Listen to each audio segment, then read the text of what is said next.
नमस्कार, मैं अंजलि विश्वास। स्वागत है आप सभी का द न्यूज में। आपको बता दें कि कमलनाथ के गढ़ में कांग्रेस को तगड़ा झटका लगा है और 7 पार्षद बीजेपी में शामिल हो गए और इसी के साथ कांग्रेस अब अल्पमत में आ चुकी है। जी हां, बिल्कुल सही सुना आपने। क्या है पूरा मामला, विस्तार से समझिए। कांग्रेस के दिग्गज नेता कमलनाथ को झटका देते हुए मध्य प्रदेश के छिंदवाड़ा नगर निगम में उनकी पार्टी के 7 पार्षद लोकसभा चुनाव से पहले सत्तारूढ़ भाजपा में शामिल हो गए हैं। पार्षदों ने मंगलवार देर शाम राजधानी भोपाल में राज्य के शहरी विकास मंत्री कैलाश विजयवर्गीय के आवास पर अपने समर्थकों के साथ भाजपा का दामन थाम लिया। इस दौरान उन्होंने फिर एक बार मोदी सरकार का नारा भी लगाया। दरअसल छिंदवाड़ा नगर निगम के 7 पार्षदों ने 5 मार्च को कांग्रेस का हाथ छोड़ बीजेपी का दामन थाम लिया है। मध्य प्रदेश की मोहन यादव सरकार में मंत्री कैलाश विजयवर्गीय ने इन नेताओं को भाजपा की सदस्यता दिलाई है।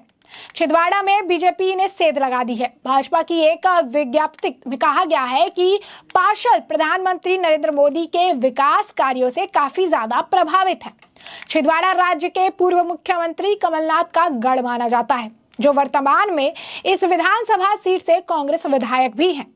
यह घटनाक्रम ऐसे समय हुआ जब कांग्रेस सांसद राहुल गांधी के नेतृत्व में भारत जोड़ो यात्रा राज्य से गुजर रही है।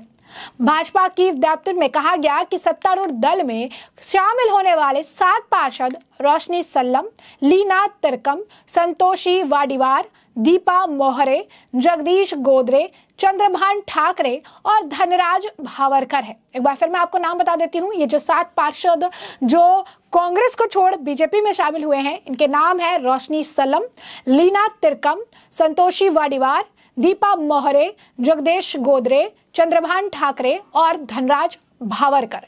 ये 7 पार्षद हैं जो कि भारतीय जनता पार्टी परिवार में छिंदवाड़ा के 7 पार्षद जो कांग्रेस पार्टी के और 3 युवा साथियों ने भारतीय जनता पार्टी की विचारधारा से प्रभावित होकर के मोदी जी के नेतृत्व में जो देश उन्नति कर रहा है, प्रगति कर रहा है, मध्य प्रदेश में डॉक्टर मोहन यादव जी के नेतृत्व में मध्य प्रदेश जो ऊंचाइयों पर जा रहा है, आज इन सब ने प्रभावित होकर के और भारतीय जनता पार्टी को मजबूत करने की दृष्टि से आज माननीय कैलाश विजयवर्गीय जी मध्य प्रदेश के वरिष्ठ मंत्री, उनकी उपस्थिति में आज भारतीय जनता पार्टी की सदस्यता ग्रहण किए।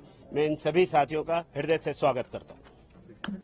अगर आप देखेंगे तो ये जो है बीजेपी में शामिल हो सकते हैं। इसी के साथ आपको बता दें कि यहीं पर नंबर गेम जो है वो चेंज हो चुका है।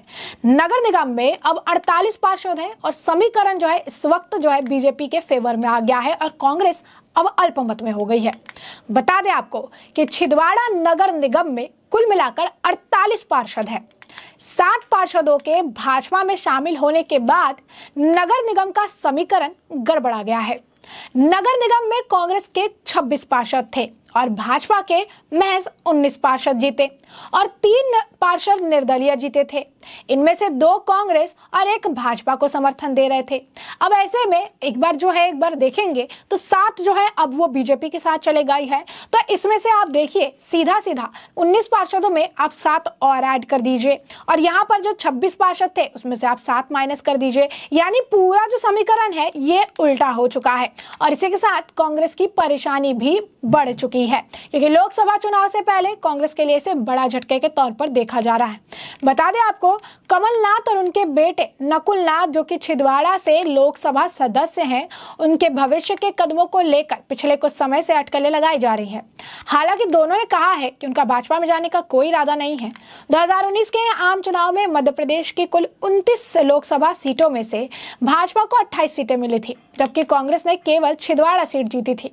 कमलनाथ ने छिंदवाड़ा लोकसभा सीट का 9 बार प्रतिनिधित्व किया है।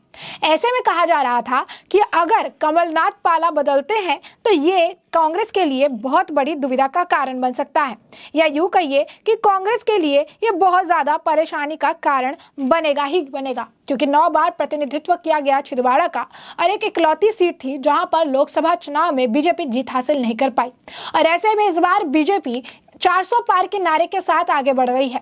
ऐसे में कमलनाथ को अपने साथ लाने की तैयारी भी की जा रही है। कहा जा रहा है कि कमलनाथ को लगातार जो है बीजेपी कांटेक्ट में है और कई बार ये अटकलें भी आती रही है कि कमलनाथ पाला बदल सकते हैं, लेकिन हर बार कमलनाथ और उनकी पार्टी के लोगों ने इसे नकार दिया है। अब ऐसे में आपको बता दें कि बीजेपी में शामिल जो हुए हैं पार्षद, उन पार्षदों का कहना है कि कांग्रेस के नेतृत्व वाले छिंदवाड़ा नगर निगम में विकास कार्य नहीं हो पा रहे थे, जिसके चलते हमें मजबूरी में यह फैसला लेना पड़ा है। बीजेपी ज्वाइन जो पार्षद जिन्होंने की है, जैसे धनराज भूरा, भावरकर, लीना तरगाम, संतोषी वाडीवा, दीपा मोहरे, जगदीश गोदरे, रोशनी सलम और चंद्रभान उर्फ जो है चंदू ठाकरे, उन सभी का यही कहना है कि वहां पर काम नहीं हो पा रहा था। सबसे बड़ी बात है कि हम खुद भी अपने हिसाब से काम नहीं कर पा रहे थे, जिसके बाद ये बड़ा कदम उनके द्वारा उठाया गया है। आपको बता दें कि लोकसभा चुनाव को लेकर तैयारी लगातार जारी है। किसी भी वक्त जो है डेट अनाउंसमेंट किया जा सकता है और इसी वजह से फील्ड पर से लेकर हर तरह से जो है बीजेपी स्टार्ट टू एंड जो अपने तरफ से पूरी काम, अगर आप कहेंगे कि हर चीज पर ध्यान रख रही है और हर चीज को लेकर रणनीति के तहत आगे बढ़ रही है, क्योंकि बीजेपी ने पहले ही स्लोगन दे दिया है इस बार 400 पार। और इस 400 के अगर आप कहेंगे आंकड़े को हासिल करने के लिए बीजेपी हर छोटे दल, हर बड़े दल, हर छोटा नेता, हर बड़ा नेता, हर मिनिमम नेता जो है उनके साथ कांटेक्ट में है। और यही कारण है कि अभी कुछ ही दिनों के अंदर ही अगर आप देखेंगे तो कई सारे बल्क में नेता जो हैं अलग अलग राज्यों से वो बीजेपी के साथ आकर मिल चुके हैं। यानी साफ तौर पर लोकसभा चुनाव में बीजेपी अपनी तरफ से अपना कुनबा लगातार बढ़ाती हुई नजर आ रही है, ताकि इस कुनबे के साथ 400 पार के आंकड़े को जो है छुआ जा सके। यूं कहिए कि 400 पार का आंकड़ा जो ये कह रही है, निर्धारित कर रही है, उसे पूरी तरीके से अगर आप कहेंगे हासिल करने के लिए ये उनकी रणनीति है, जिस रणनीति के तहत वो चल रहे हैं। और उसी के तहत अगर आप देखेंगे छिंदवाड़ा जो इकलौता लोकसभा सीट था जहां बीजेपी फतेह नहीं कर पाई, अब उस छिंदवाड़ा सीट पर भी अल्पमत में कांग्रेस को ला दिया गया है, क्योंकि यहाँ पर समीकरण पूरे बदल गए। जहां कांग्रेस के पास 26 और जो है बीजेपी के पास सिर्फ 19 पार्षदों का साथ था, तो अब ये समीकरण 7 पार्षदों के इधर उधर जाने से बिल्कुल बदल चुका है और यहाँ पर नंबर गेम पूरा उल्टा हो चुका है, क्योंकि अब बीजेपी के पास 19 + 7 और वहीं पर कांग्रेस का जो है अगर आप 26 - 7 का हिसाब किताब बैठ चुका है। और ऐसे में पार्षदों के बीजेपी में आने से कांग्रेस और ज्यादा कमजोर हो गई है और कहा जा रहा है कि छिंदवाड़ा भी इस बार बीजेपी की पहुंच से दूर नहीं है और कमलनाथ के बीजेपी में जाने की अटकलें लगातार लगी रही है। अब आने वाले समय में यह देखना होगा कि लोकसभा चुनाव के मद्देनजर बीजेपी के जो है बीजेपी पार्टी को ज्वाइन करने का सिलसिला किस कदर जारी रहता है और कौन कौन सी पार्टी और कौन कौन से सीट और राज्यों से जो है बीजेपी अपना कुनबा बढ़ाती नजर आती है लोकसभा चुनाव के मद्देनजर, जिससे कि हम आपको रखेंगे अपडेटेड।